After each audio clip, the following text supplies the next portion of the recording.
All right, so I'm standing outside the milking parlor. Inside here is where all of the actual milking of the goats happens. We've got all this bay of windows here that let in lots of natural light. And then you can see down here, the goats are actually waiting in the holding pen for their turn to come in.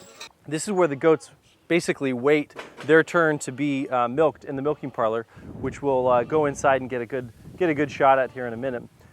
They usually don't stay in here for much more than an hour at a time. And then they actually will exit out of the exit here and go back into the barn and back out into the fields if they happen to be grazing at the time. Or if it's the end of the day, they oftentimes will go back into the barn and they usually go to sleep as soon as the sun goes down.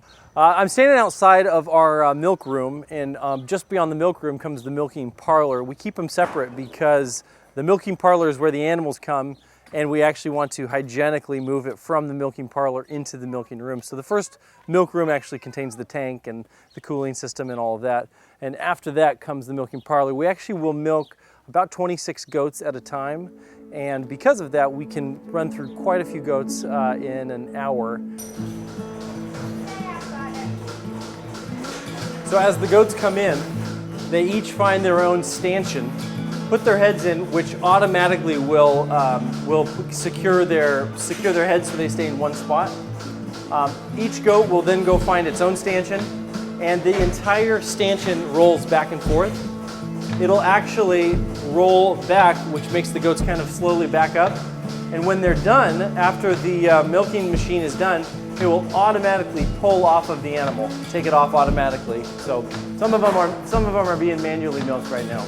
But once they're done, then the udder is dipped in an iodine solution, and that protects it from bacteria, protects it from getting diseases such as mastitis, and it's a very natural, very gentle way of keeping bacteria counts low. This door over here is pneumatically actuated by a control at the other end of the parlor. After the last goat is done milking, the stanchions are automatically released and the goats walk out that side door. The milking cloths go through a back flush cycle where each time the goats go out, they get washed. It's a back wash cycle, and then that way when the next goat comes in, they're clean and they don't do any cross-contamination.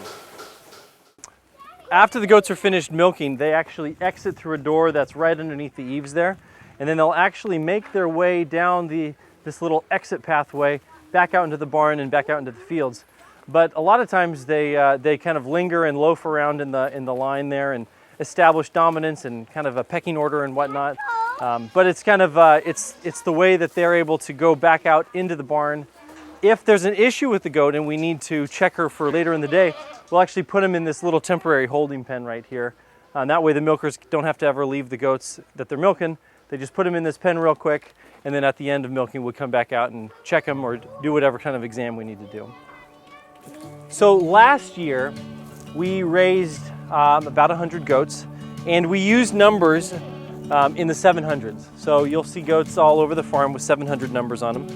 And the kids name pretty much every goat that we ever raise, but not all the names get remembered unless they're very, very personable and they kind of give you a reason to remember them. And this one is what, Ava? Amelia. It's Amelia, exactly. And so Amelia... 704. 704. Amelia is very friendly, and because of that, she's very memorable. And so she is always here to greet us, and so she gets special privileges. She gets let out of the barn and gets her own private grass reserve.